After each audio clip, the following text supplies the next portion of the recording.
원래는 그 열왕기서를 보려고 했는데 그냥 지나가기엔 또 아쉬운 말씀이 또 눈에 띄어서 외면하지 못하고 다음 주까지 사사기 말씀을 함께 보려고 합니다.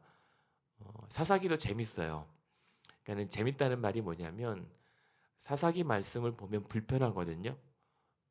내 얘기하는 것 같고 우리의 연약한 믿음을 적나라하게 파헤치는 것 같고, 그런데 그 가운데서 하나님께서 놓지 않고 끊임없이 일하시는 모습을 우리는 발견합니다. 그러니까 그 말은 뭐냐면 우리의 연약함, 나약함, 그리고 완악함 속에서도 우리를 놓지 않고 쉬지 않고 일하시는 하나님의 그 세밀한 손길을 또 우리가 경험할 수 있을 것 같아서 사사기 말씀을 이번 주와 다음 주에 걸쳐서 3월 달 이렇게 보고 4월부터는 열왕기서를 이제 보려고 합니다. 그 가운데 오늘 3장 7절 보시겠습니까? 오늘 이제 사사에 대한, 그러니까 그때마다 하나님께서 이스라엘 백성들의 왕이 없었으니까 재판관, 그러니까 그들을 다스리는 리더를 사사라고 얘기합니다. 근데 그 배경이 이제 패턴이 이제 어느 정도 아시겠지만 눈여겨볼 곳은 3장 7절입니다. 3장 7절에 보면 이스라엘 자손이 여호와의 목전에 악을 행하여 자기들의 하나님 여호와를 잊어버리고 바알들과 아세라들을 섬긴지라. 우리는 이제 신명기 말씀을 봤기 때문에 이제 그냥 이들이 하나님을 잊어버린다라고 하는 것은 그냥 까먹었다기보단 하나님께서 계속 반복해서 잊지 말고 기억하라, 기억하라, 기억하라 했음에도 불구하고 그거를 잊어버려내는 이스라엘 백성들의 완악함과 한계를 확인하게 되는 겁니다. 그래서 하나님께서 그토록 기억하라고 잊지 말라고 했는데 이 사사기 시대가 언제 정도로 추정을 하냐면 한 기원전 늦으면 1400년 혹은 기원전 빠르면 1200년 이렇게 봐요. 이게 무슨 말이냐면 여호수아가 가나안 땅을 들어가서 가나안 땅을 정복한 지 한 짧게는 100년 그리고 길게는 200년, 그러니까 1, 200년 사이에 있었던 사건이 이 사사기 사건입니다. 그러니까 굳이 말하자면 한 세대가 지나가자마자, 어쩌면 한 세대가 지나가기 전부터 여호와를 잊어버리기 시작했고, 그러면서 바알과 아세라들을 섬겨 나갔던 이스라엘 백성들의 상황이 사사기의 말씀인 겁니다.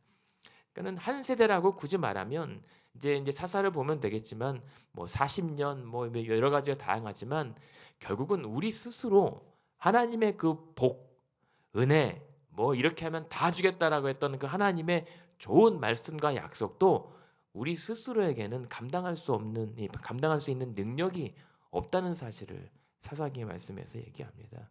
그러니까 결국은 우리 기독교 신앙은 하나님의 은혜의 종교입니다.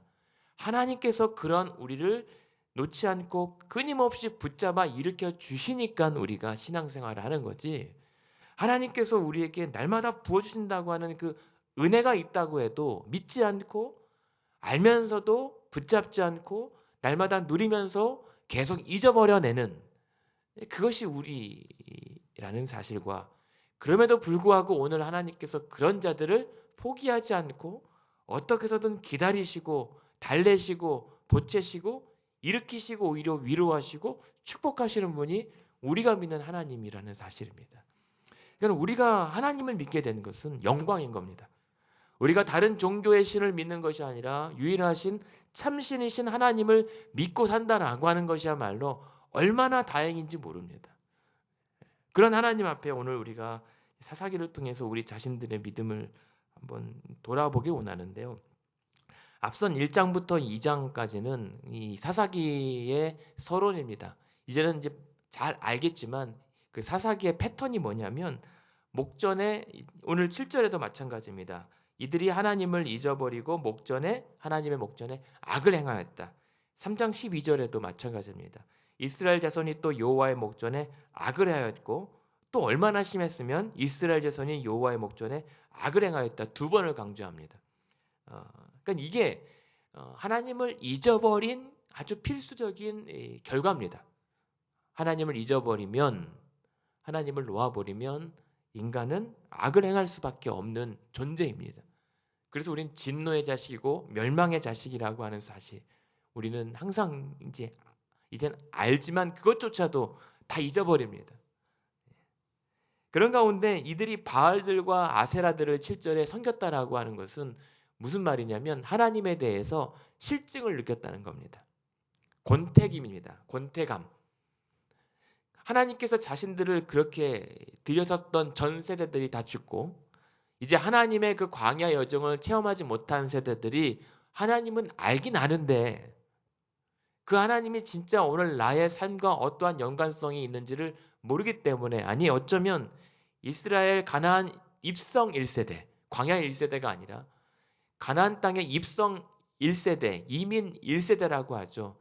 그들이 죽자마자 그 2세대는 하나님을 잊어버리기 시작했고 그 하나님에 대해서 실증을 냈고 권태감에 빠진 겁니다. 왜 하나님이 뭔데 우리에게 이래라 저래라 하는가? 내가 보지도 못했던 그 하나님이 왜 나랑 무슨 상관이길래 나를 구속하려고 하는가? 이게 하나님께서 염려했던, 우려했던 바인 거죠. 그러니까 우리가 실증과 권태감이라고 하는 건 뭐냐면 하나님은 알고 하나님은 믿지만 더 이상 하나님의 뜻에 대하여 궁금하거나 알려고 하지 않는 상태, 이게 권태기입니다. 그렇다면 우리 자신을 들여다보면 하나님을 믿긴 하는데 더 이상 그 열렬히 하나님을 갈망하고 하나님에 대해서 더 궁금해하는 그런 마음이 없었다면 우리 역시 하나님에 대해서 실증을 느끼고 있는 것일 수도 있습니다. 저희 아내가 얘기하더라고요. 그러니까 저랑 얘기한 게 아니라 다른 아내들과 얘기하면서 얘기하더라고요. 남편들이 왜 그런지 모르겠대요. 그 얘기가 뭐냐면 연애 때는 뭐 그릇 하나도 못 들게 하면서 뭐 조금이라도 위험한 게 있으면은 괜찮아 괜찮아 걱정하더니 지금은 아프다고 하는데도 쳐다도 안 보는데요. 그러면서 남편들이, 근데 남편들의 입장에서 보면 마음은 그대로고 여전한데 뭐가 달라졌다는 건지 이해가 안 됩니다. 걱정도 하고 또 안쓰럽기도 한데 단지 몸이 안 따라주는 것이고 표현이 안 따라주는 건데, 그런데 그것을 여기에 대입해 보면 그게 권태감입니다. 상대에 대한 실증인 거죠. 알긴 알고 뭐 좋아하긴 하는데 더 이상 더 좋아하려거나 더 알려고 하지 않는 상태.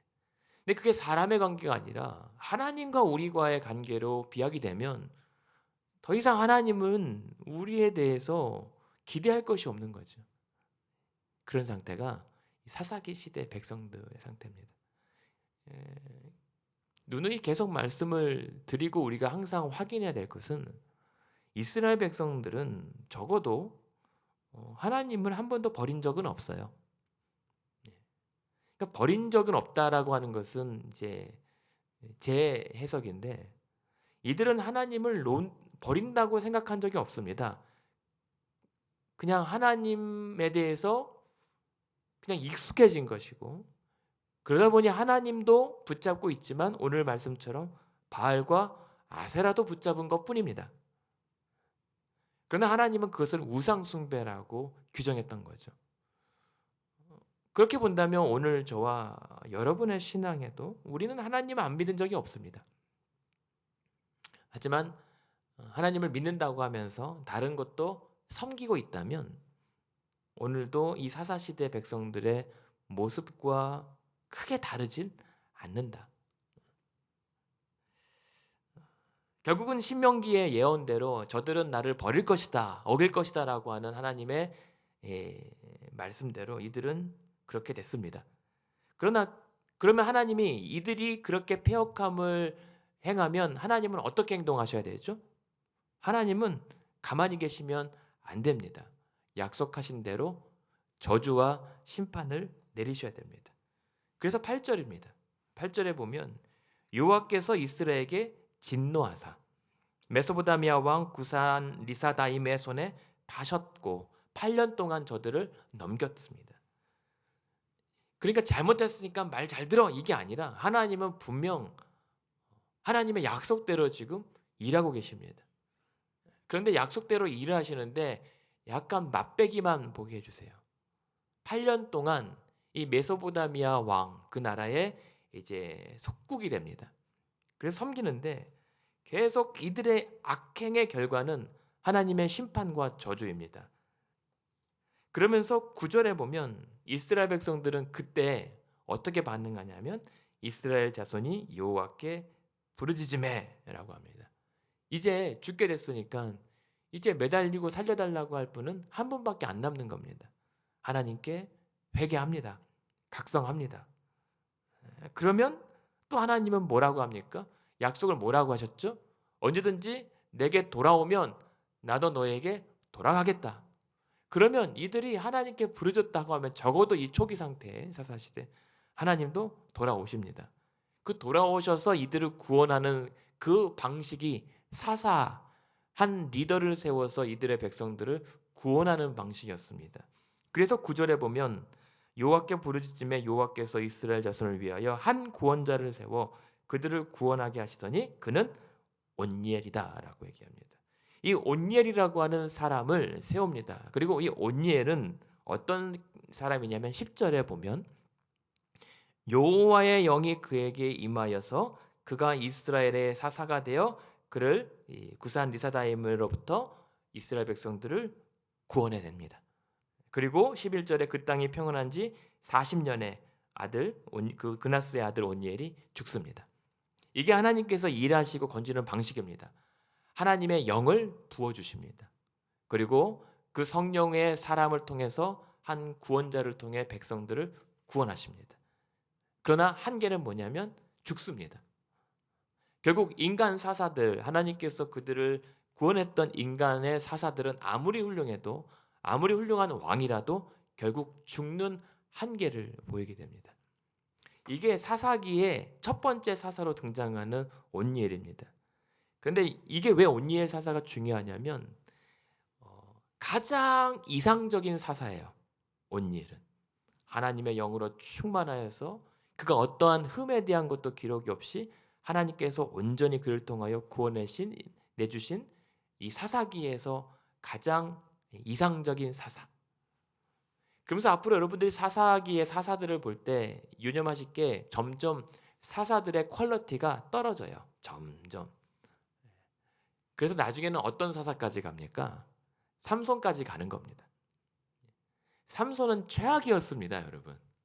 최악인데 하나님의 엄청난 은혜를 경험한 사람이었습니다. 그러니까는 하나님의 일하심이 되게 역설적이고 모순이세요. 온니엘에게 큰 역사를 기록했던 게 아니라 오히려 뭔가 점점 질이 떨어지는데 하나님의 역사는 더 강렬해집니다. 근데 그도 그럴 수밖에 없는 게 그렇게 못됐으니까 하나님의 더 큰 역사가 필요하지 않겠습니까?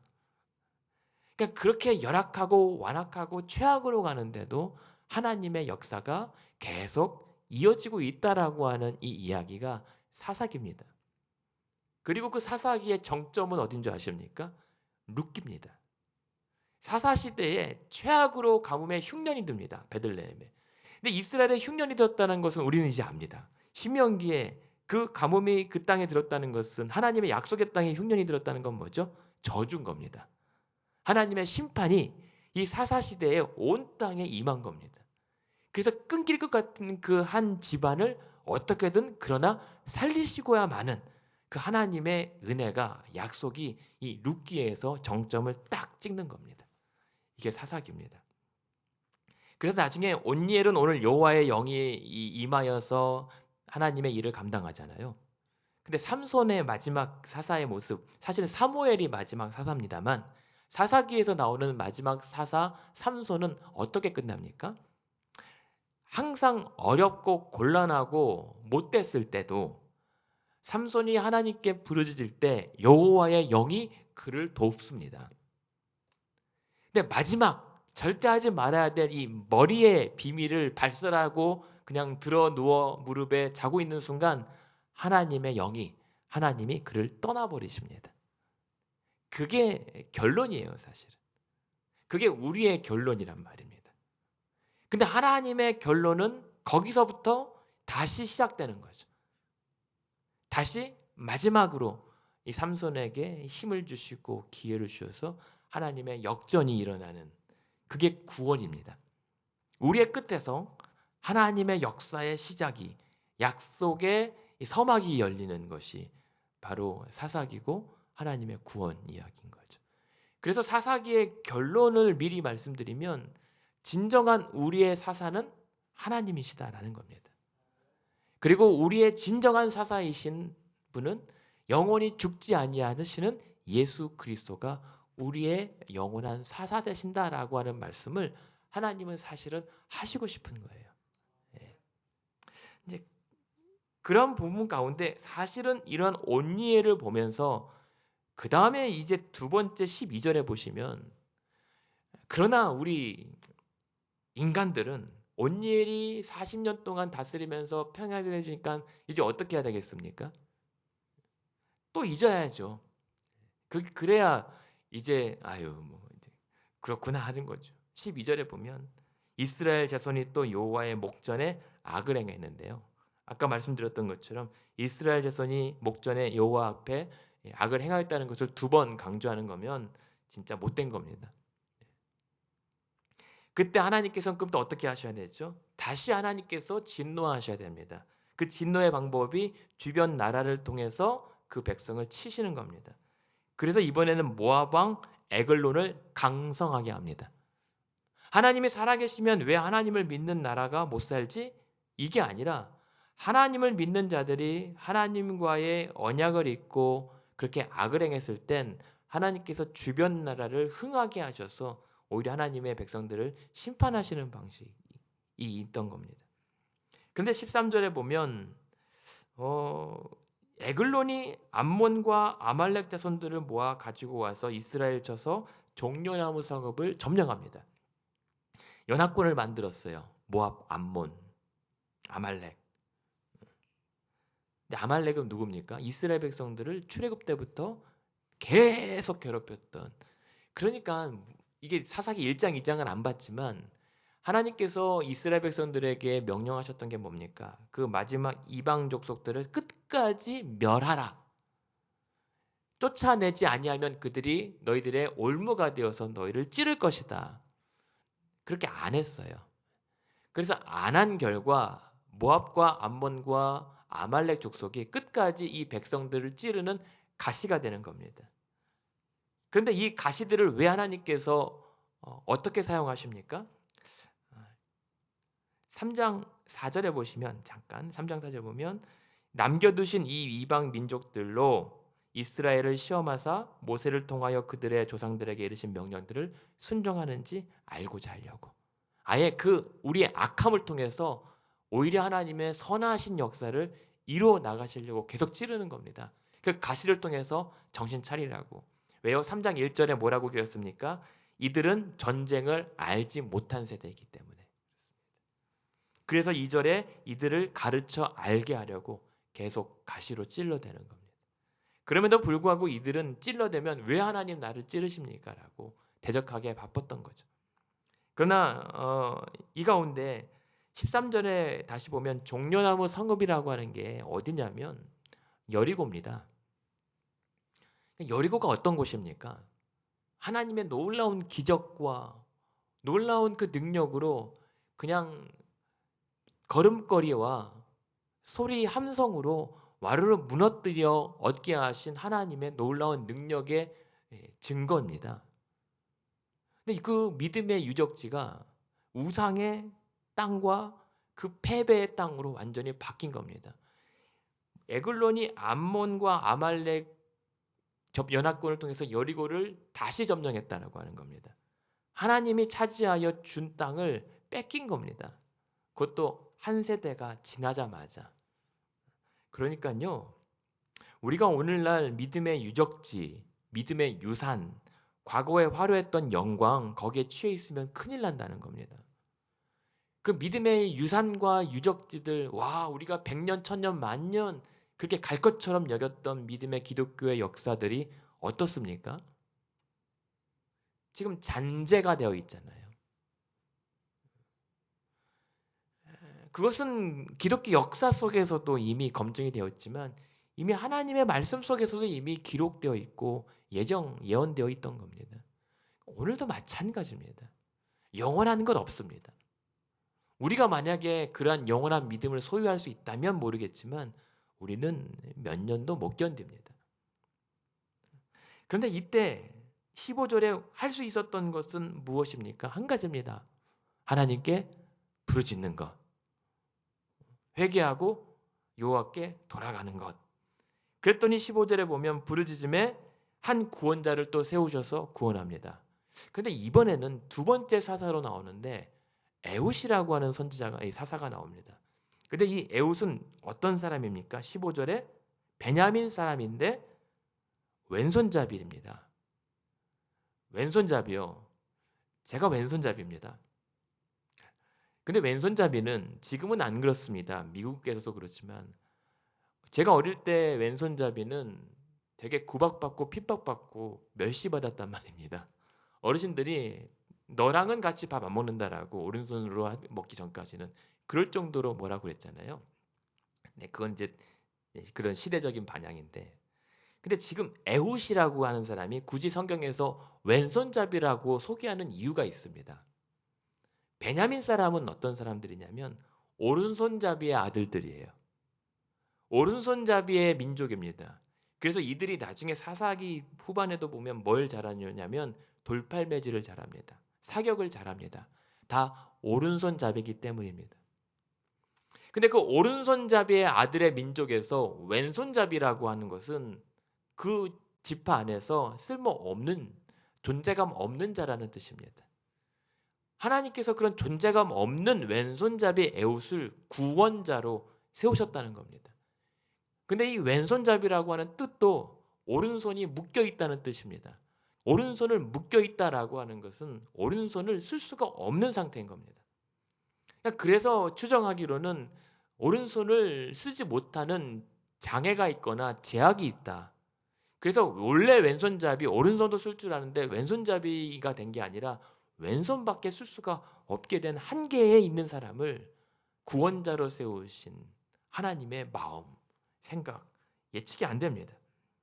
그럼에도 불구하고 오늘 말씀은 존재감 없는 사람, 그래서 오른손의 사람들의 민족 안에서 유일하게 에훗이 왼손잡이의 빈약한 상태였지만 하나님 보시기에는 그가 가장 적임자였다라고 하는 거죠.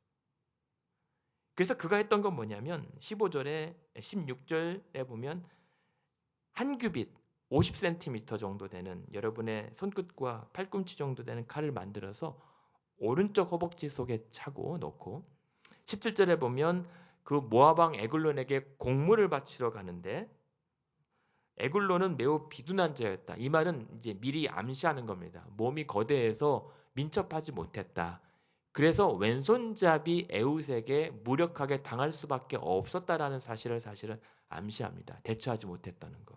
왜냐하면 아무리 왼손잡이 에훗이 칼을 가지고 있었지만 그가 이 한쪽을 쓰지 못하고 제대로 이 전쟁에 싸우지 못하는 자라면 충분히 모압 왕이 그를 제어할 수도 있었는데 그러지 못했던 이유가 그가 엄청난 비대한 자였다라고 하는 것을 얘기를 합니다. 근데 가장 그것을 하나님 보시기에 에훗이 적당하다는 사람은 뭐냐면 아무도 그 사람을 경계하지 않아요. 왼손잡이면 오른손을 다 쓰는 거라고 하는 시대에 저 사람은 싸움도 못하고 위협적인 존재가 되지 못하다는 것을 알기 때문에 경계가 느슨하다 할 거란 말입니다. 그런 상태로 갔다가 18절에 보면 18, 19절에 보면 그렇게 공물을 바치고 일단 칼까지 차고 갔는데 돌아와요.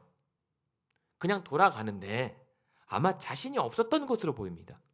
두려웠던 것으로 보입니다. 제가 보기에는. 근데 19절에 보면 길갈 근처 돌 뜨는 곳에부터 갔다가 다시 돌아옵니다. 안 되겠다. 그래서 다시 이 모압 왕 에글론을 만나게 됩니다. 근데 왜 그랬을까? 이 길갈 근처 돌 뜨는 곳이시라고 하는 이 의미는 뭐냐면 우상의 돌들이 있는 곳입니다. 혹은 우상을 만드는 돌들이 있는 곳입니다.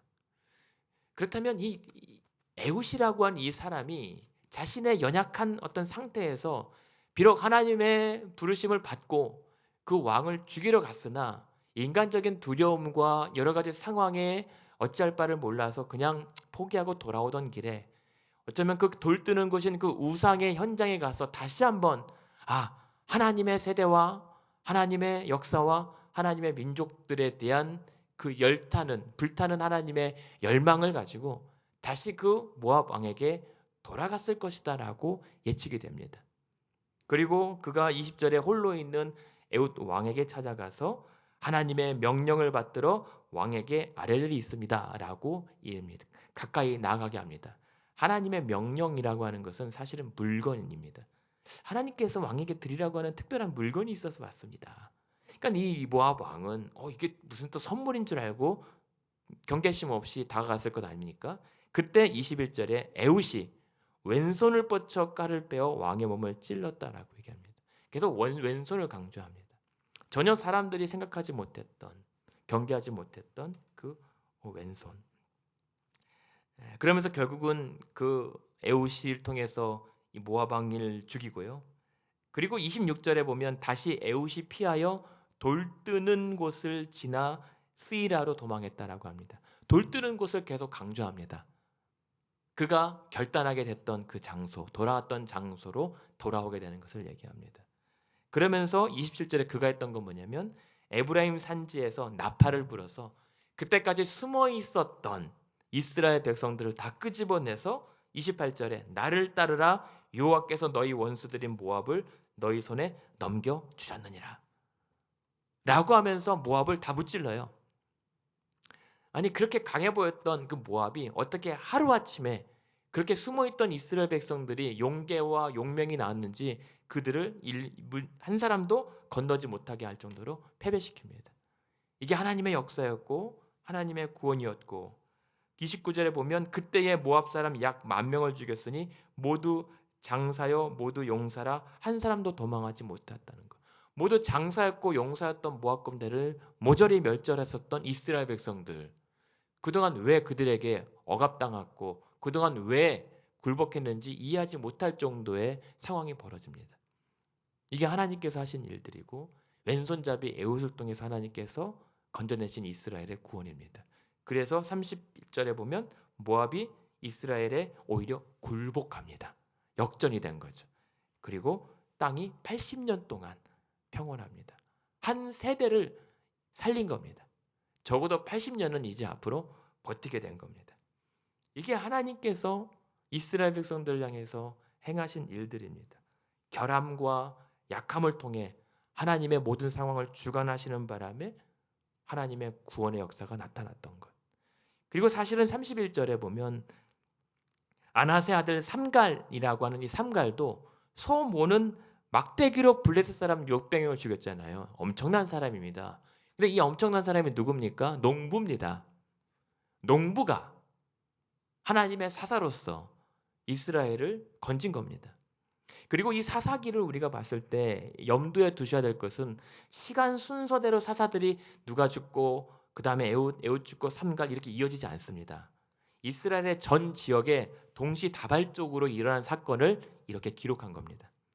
그러니 하나님께서 온예를 통해서 일하셨다가 또 그 다음에 에웃도 있었지만 동시에 어느 순간 어디서부터는 삼갈이라고 하는 사람, 하나님의 사람들을 세워서 여기저기 하나님의 백성들을 구조해 내시는 하나님의 열심을 보게 되는 게 사사기 말씀입니다.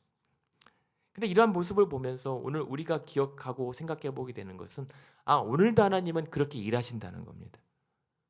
나의 연약한 왼손을 들어서 하나님께서 대신 일하여 주시는 것. 하나님이 나의 쓰지 못하는 강한 오른손이 되어 주셔서 나를 붙잡아 주신다는 겁니다. 그래서 마침내 나를 구원에 이르게 하신다는 것이 하나님의 역사의 변함없는 모습입니다. 그래서 바울이 뭐라고 얘기합니까? 고린도전서에서 하나님께서 천하고 미련한 것들을 택하사 지혜롭고 강한 자들을 부끄럽게 하시는 게 하나님의 구원의 사역인 것입니다. 그 절정이 어디입니까? 예수님도 사실상 왼손잡이였던 거죠. 예수님이야말로 고운 것도 없고 풍채도 없어 흠모할 만한 것들이 하나도 없이 오히려 조롱과 멸시와 그 비참한 저주를 다 받아내신 그분이야말로 아무것도 할 수 없는 왼손잡이의 무력감 가운데 그러나 하나님께서 그를 죽음에서 일으키심으로 말미암아 하나님의 모든 백성들을 기어코 구원해내고 마는 그 우리의 진정한 사사가 사실은 왼손잡이 예수님이셨다는 거죠. 그러니까 오늘도 저와 여러분이 그러한 우리의 영원한 사사 되신 예수님을 믿고 따른다면 우리에게 강함과 화려한 외모와 사람들이 흠모할 만한 것을 추구하는 것이 아니라 우리가 다시 그 하나님의 명령을 잊지 않고 기억해내는 것, 이스라엘 백성들이 하나님 앞에 뻔뻔하게 목전에 악을 행하는 그 뻔뻔함에서 우리가 사로잡히지 않고 나올 수 있는 것은 그 하나님의 말씀을 다시 잊지 않고 기억해내는 것, 그것이 부흥입니다. 오늘 우리 시대에 필요한 것은 다른 부흥의 모습이 아니라 하나님을 다시 열망하는 것, 하나님으로부터 인한 실증과 권태감에서 벗어나는 것, 그래서 하나님의 말씀을 통해서 더 그 하나님을 알아가고 또 닮아가기에 애쓰고자 하는 몸부림이 일어날 때 그게 부흥인 거죠. 이스라엘 백성들 사사기에 계속 반복된 패턴이 왜 일어납니까? 진정한 하나님을 기억해내는 부흥에 실패했기 때문입니다. 그냥 겉으로 살만하니까 다시 악을 행하는 것을 계속 반복할 뿐입니다. 3년 전에 에즈벨이 부흥 운동이 일어났다고 난리가 났습니다. 3년 후가 어떻게 된 줄 아십니까? 오히려 그때로 인한 후유증으로 인하여 더 악화된 상황들이 많습니다. 그것은 무엇입니까? 부흥은 현상이 아니라 본질이라는 겁니다.